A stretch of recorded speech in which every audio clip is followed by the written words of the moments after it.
warahmatullahi wabarakatuh. Kami dari kelompok 3 akan mempresentasikan tentang geostrategi Indonesia. Nama saya Amelia Sofina Nur Septilian, NIM saya 1952111106. Pembela negara. Pembela negara atau bela negara adalah sikap dan perilaku warga negara yang dijiwai oleh kecintaannya kepada Negara Kesatuan Republik Indonesia yang berdasarkan Pancasila dan Undang-Undang Dasar 1945 dalam upaya mempertahankan kelangsungan hidup bangsa dan negara, yang dimana merupakan sebuah semangat berani berkorban demi tanah air, baik harta dan nyawa sekalipun berani dikorbankan demi keutuhan Negara Kesatuan Republik Indonesia, sehingga tidak terjadinya perpecahan antar warga negara yang bertujuan melestarikan budaya, menjadikan nilai-nilai Pancasila dan Undang-Undang Dasar 1945, menjaga identitas dan integritas bangsa atau negara. Assalamualaikum warahmatullahi wabarakatuh. Nama saya Pajit Mulyasari. Di sini saya akan menjelaskan Undang-Undang Republik Indonesia Nomor 3 Tahun 2002 tentang pertahanan negara, pasal 9 ayat 1 yang mengamanatkan bahwa setiap warga negara berhak dan ikut wajib serta dalam upaya membela negara yang diwujudkan dalam pertahanan negara. Nah, terus bentuk-bentuk usaha dalam Undang-Undang Republik Indonesia Nomor 3 Tahun 2002 antara lain pendidikan kewarganegaraan, yang kedua latihan dasar kemiliteran, yang ketiga pengabdian tentara kepada Indonesia, yang keempat pengabdian sesuai dengan keahlian atau profesi. Terima kasih. Pasal 30 ayat 1 berbunyi, tiap-tiap warga negara berhak dan wajib ikut serta dalam usaha pertahanan dan keamanan negara. Maksudnya, setiap warga negara itu mempunyai hak yang sama, yaitu untuk menjaga pertahanan dan keamanan negara dari ancaman luar negeri maupun dari dalam negeri. Kemudian, pasal 27 ayat 3 mengamanatkan bahwa setiap warga negara berhak dan wajib ikut serta dalam upaya pembelaan negara. Assalamualaikum warahmatullahi wabarakatuh. Nama saya Dianur Angelina. Saya akan melanjutkan tentang peraturan perundang-undangan tentang bela negara. Nah, selanjutnya itu ada Undang-Undang Nomor 2 Tahun 2002 tentang Kepolisian Republik Indonesia, di mana dalam pasal 2, yaitu fungsi Kepolisian Republik Indonesia adalah salah satu fungsi pemerintah negara di bidang pemeliharaan keamanan dan ketertiban masyarakat, penegak hukum, perlindungan, pengayoman, dan pelayanan kepada masyarakat. Selanjutnya ada Undang-Undang Nomor 34 Tahun 2004 tentang Tentara Nasional Indonesia. Tentara Nasional Indonesia adalah tentara pejuang, tentara nasional, tentara rakyat, dan tentara profesional. Selanjutnya ada pasal 68 Undang-Undang Nomor 39 Tahun 1999 tentang hak asasi manusia, di mana warga negaranya wajib ikut serta dalam upaya bela negara sesuai dengan ketentuan peraturan perundang-undangan. Selanjutnya yaitu TAP MPR nomor 4/MPR/1999 tentang garis besar haluan ketetapan atas kebijaksanaan. Antara lain disebutkan pengembangan kemampuan sistem pertahanan keamanan rakyat yang bertumpu pada kekuatan TNI, Polri, dan rakyat. Untuk menumbuhkan dan meningkatkan kesadaran pembelaan negara bisa dilakukan dengan wajib latih dan membangun kondisi juang serta mewujudkan kebersamaan TNI, Polri, dan rakyat. Terima kasih. Assalamualaikum warahmatullahi wabarakatuh. Saya Rini Anggraini dari kelompok 3 akan menjelaskan tentang keikutsertaan warga negara dalam bela negara. Menurut pasal 9 ayat 1 adalah hak sekaligus kewajiban bagi setiap warga negara. Bentuk-bentuk keikutsertaan dalam bela negara yaitu ada 4. Yang pertama, pendidikan kewarganegaraan. Setiap orang berhak dan wajib untuk belajar tentang kewarganegaraan dari sejak kecil hingga dewasa. yang difasilitasi oleh sekolah dari sekolah dasar hingga sekolah menengah atas bahkan sampai perguruan tinggi. Dan yang kedua tentang pelatihan dasar kemiliteran secara wajib kayak aparat negara seperti tentara, polisi, dan tenaga sipil. Dan yang ketiga yaitu pengabdian sebagai prajurit Tentara Nasional Indonesia secara sukarela ataupun secara wajib. Sebagai warga negara, kita bisa melakukan upaya dengan ikut serta dengan TNI untuk membela negara kita saat terjadi ancaman. Dan yang keempat yaitu pengabdian sesuai dengan profesi. Jadi kayak kita membela negara kita sesuai dengan profesi kita masing-masing agar kita bisa menjaga negara kita tercinta. Terima kasih. Nama saya Ranikita Brusibiro.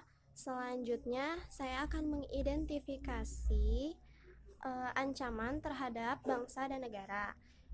Yang pertama itu ada ancaman dari dalam negeri. Yang pertama ada masalah korupsi, kolusi, dan nepotisme atau KKN. KKN ini adalah ancaman yang besar dan nyata bagi keutuhan Negara Kesatuan Republik Indonesia karena KKN ini pernah terjadi pada tahun 1998 di Indonesia, tepatnya pada masa kepemimpinan Presiden Soeharto, yang menyebabkan Presiden Soeharto lengser dan digantikan oleh Presiden Baharudin Yusuf Habibie. Setelah itu, keluarga Presiden Soeharto dijatuhi hukuman yang setimpal. Lalu ancaman yang kedua ada narkoba. Ancaman ini bisa mengganggu generasi penerus bangsa karena kebanyakan narkoba menjerat generasi penerus bangsa atau remaja, walaupun tidak menutup kemungkinan bahwa narkoba juga menjerat orang yang usianya sudah lanjut atau yang lain sebagainya, namun kebanyakan remaja masih tidak bisa mengontrol emosinya dan menjadi kecanduan narkoba serta kecanduan zat-zat adiktif yang dapat menghancurkan dirinya sendiri dan ia tidak bisa menjadi penerus bangsa yang baik. Lalu ancaman yang ketiga adalah penggantian ideologi bangsa. Maksudnya adalah seperti terorisme yang ingin mengganti ideologi menjadi ideologi khilafah atau ideologi Islam. Ideologi tersebut tidak cocok digunakan di Indonesia karena walaupun Indonesia mayoritas masyarakatnya menganut agama Islam, tetapi masih banyak agama lain yang dianut oleh masyarakat Indonesia seperti agama Kristen, Katolik, Konghucu, Hindu, dan juga Buddha. Maka ideologi yang pas untuk digunakan di Indonesia adalah ideologi Pancasila dan belum ada ideologi lain yang bisa menggantikannya. Lalu ancaman yang terakhir adalah isu SARA. SARA adalah singkatan dari suku, agama, ras, dan antar golongan. Nah, isu SARA ini adalah ancaman yang paling nyata dan paling besar untuk menghancurkan keutuhan Negara Kesatuan Republik Indonesia karena penyebaran dari isu SARA ini lebih pesat dan signifikan dibandingkan yang lainnya karena penyebaran isu SARA dilakukan melalui sosial media. Isu SARA ini termasuk berita-berita yang sering disampaikan oleh masyarakat itu sendiri dan ini itu belum tentu kepastiannya, bisa hoax atau bohong dan bisa real. Contohnya itu seperti konflik yang sedang terjadi sekarang, yaitu konflik yang ada di Semarang, Malang, dan juga Surabaya. Konflik tersebut mengakibatkan banyaknya korban jiwa dan juga mengakibatkan kerusakan fasilitas umum karena masyarakat menjadi anarkis dan menghancurkan fasilitas umum dengan membakarnya. Sekian dari saya, terima kasih. Assalamualaikum warahmatullahi wabarakatuh. Nama saya Nola Junior. Saya akan menjelaskan tentang identifikasi ancaman terhadap bangsa dan negara. Ancaman terhadap NKRI dari luar negeri. Yang pertama, ada kekayaan kebudayaan. Indonesia memang dari dulu dikenal sebagai negara yang memiliki kebudayaan yang beragam dan kearifan lokal yang sangat banyak. Kebudayaan dan keberagaman itu membuat negara lain ingin menguasainya. Contohnya seperti tari reog yang diakui oleh Malaysia. Dan masalah itu menimbulkan masalah yang cukup serius. Kemudian UNESCO mengambil alih dan kemudian diakui bahwa tari reog itu memang berasal dari Indonesia. Hal ini tentu menjadi salah satu ancaman yang amat serius bagi bangsa Indonesia dari luar negeri. Yang kedua, ancaman pertahanan dan keamanan. Ancaman terhadap NKRI dari luar negeri, dari pertahanan dan keamanan itu contohnya kayak meskipun armada laut, udara dan darat dari Indonesia telah mumpuni untuk mengantisipasi provokasi dari negara lain, tetap saja pertahanan dan keamanan Indonesia cukup berpotensi. Buktinya, beberapa pesawat asing melewati zona udara di Indonesia dan kemudian anggota Angkatan Udara memberhentikan pesawat asing yang melewati zona udara yang melanggar batas Indonesia, melanggar batas kedaulatan suatu Indonesia yang bertujuan untuk menjaga keamanan Indonesia dari negara-negara lain. Yang ketiga, ada provokasi dari negara lain. Salah satunya, contoh tindakan provokasi dari negara lain adalah ketika pencarian ikan dari Vietnam hendak diamankan oleh TNI Angkatan Laut karena mencari ikan di wilayah laut Indonesia. Namun secara tiba-tiba kapal penjaga nelayan Vietnam sengaja menabrak kapal TNI Angkatan Laut dengan tujuan untuk menghalangi proses penangkapan kapal ikan dan para ABK-nya. Hal ini menjadi ancaman bagi salah satu provokasi Indonesia dari negara lain. Yang keempat, ancaman penyebaban kebudayaan, yaitu Indonesia termasuk ke negara ketimuran yang tentunya menjunjung sopan santun. Namun, seiring dengan kemajuannya zaman dan teknologi informasi, kini banyak beberapa kebudayaan asing yang masuk tanpa filter, tanpa mensaring dulu apakah baik atau buruk untuk negara Indonesia untuk kedepannya menjadi generasi penerus. Tidak semua budaya asing memberikan dampak positif bagi masyarakat, khususnya para remaja. Salah satu contohnya kayak cara berpakaian budaya barat, cara bicara, gaya dan pemikirannya dan keseharian yang menolak remaja bangsa dan membuat generasi bangsa itu tidak sehat dan rusak. Sekian penjelasannya, terima kasih. Wabarakatuh. Nama saya Melanie. Di sini saya akan mempresentasikan tentang Indonesia dan perdamaian dunia.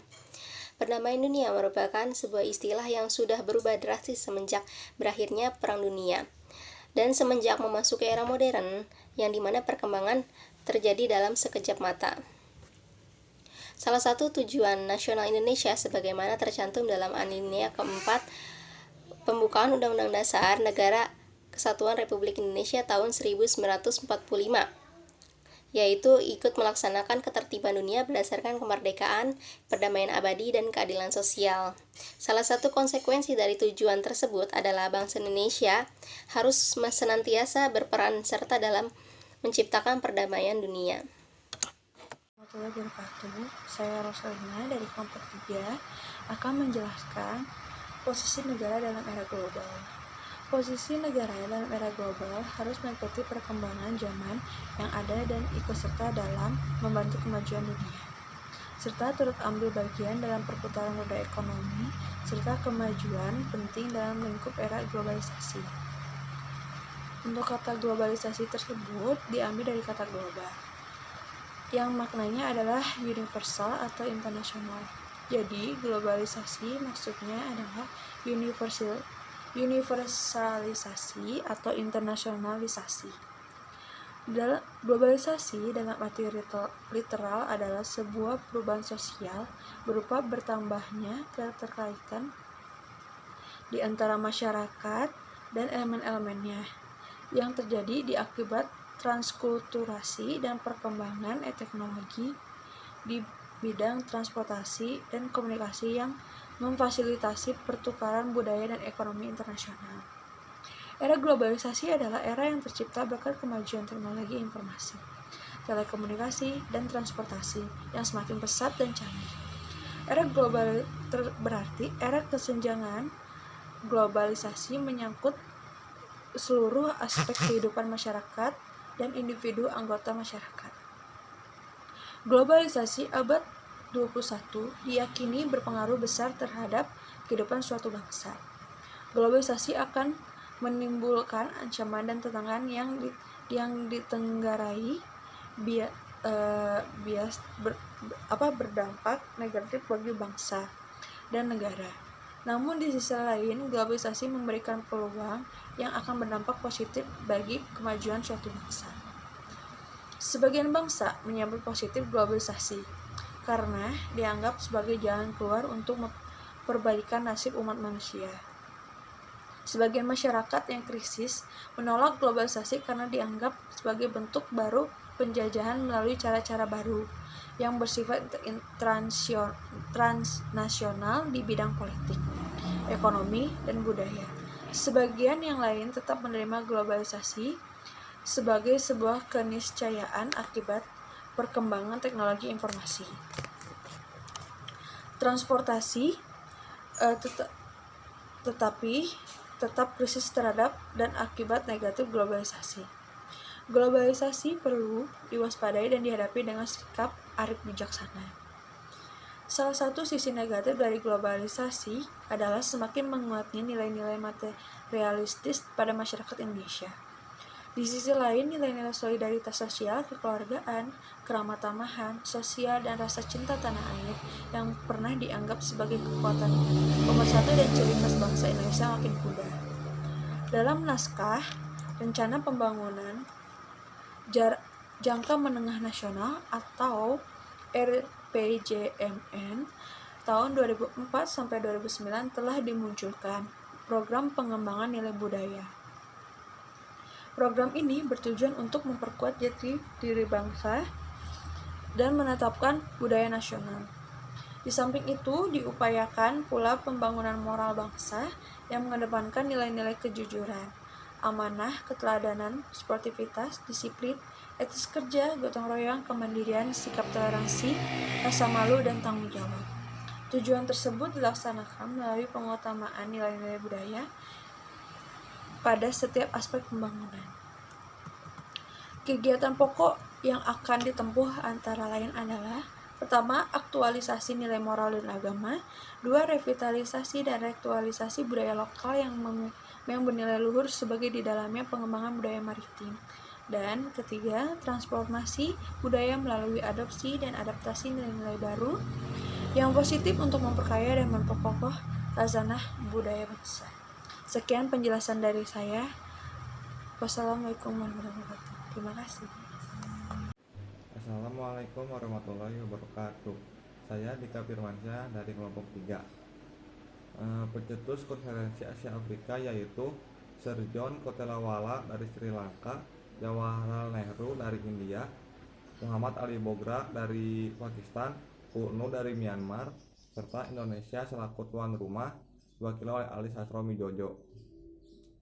Terus kontingen Garuda disingkat KONGA atau pasukan Garuda adalah pasukan Tentara Nasional Indonesia yang ditugaskan sebagai pasukan perdamaian di negara lain.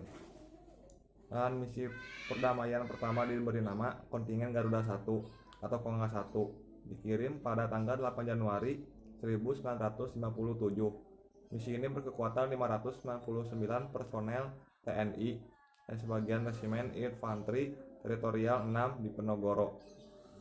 Tujuan utama dari misi ini adalah untuk menjaga perbatasan Israel dan Mesir bersama dengan pasukan PBB. Sekian, wassalamualaikum warahmatullahi wabarakatuh. Assalamualaikum warahmatullahi wabarakatuh. Nama saya Sari Desi Agustina. Saya dari KSMBC Pagi ingin mempresentasikan bagaimana Indonesia berpartisipasi sebagai keamanan negara. Indonesia sendiri sudah terkenal dengan komitmen dengan adanya menjunjung tinggi perdamaian. Dan Indonesia juga punya 6 bukti bahwa dia juga berpartisipasi dalam menjaga keamanan negara. Yang ketiga adalah pelopor gerakan non-blok. Indonesia sendiri adalah salah satu pelopor gerakan non-blok. Gerakan non-blok ini dibentuk oleh negara-negara yang khawatir akan terjadinya perang dingin. Dulu tuh pernah terjadi. Jadi, berpartisipasinya Indonesia dalam menjaga keamanan negara, yaitu dia berpartisipasi dalam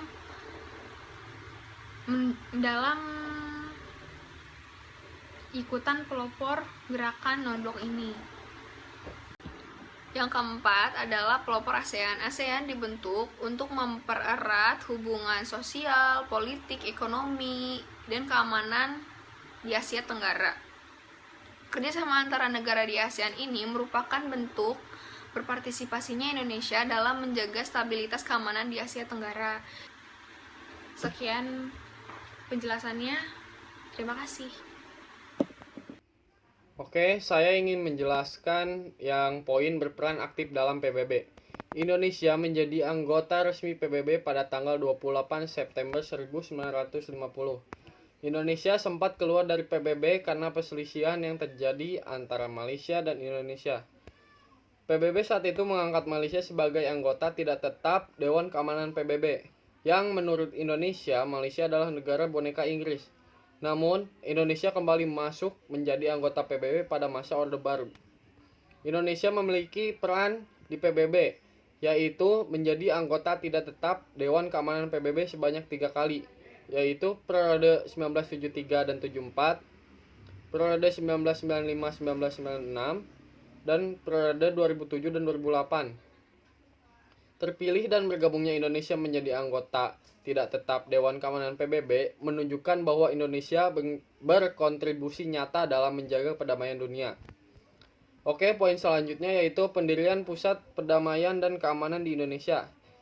Peran Indonesia dalam menjaga perdamaian dunia adalah dengan mempunyai sifat perdamaian dan keamanan atau Indonesia Peace and Security Center. Kawasan Pusat Perdamaian dan Keamanan tersebut diresmikan oleh Presiden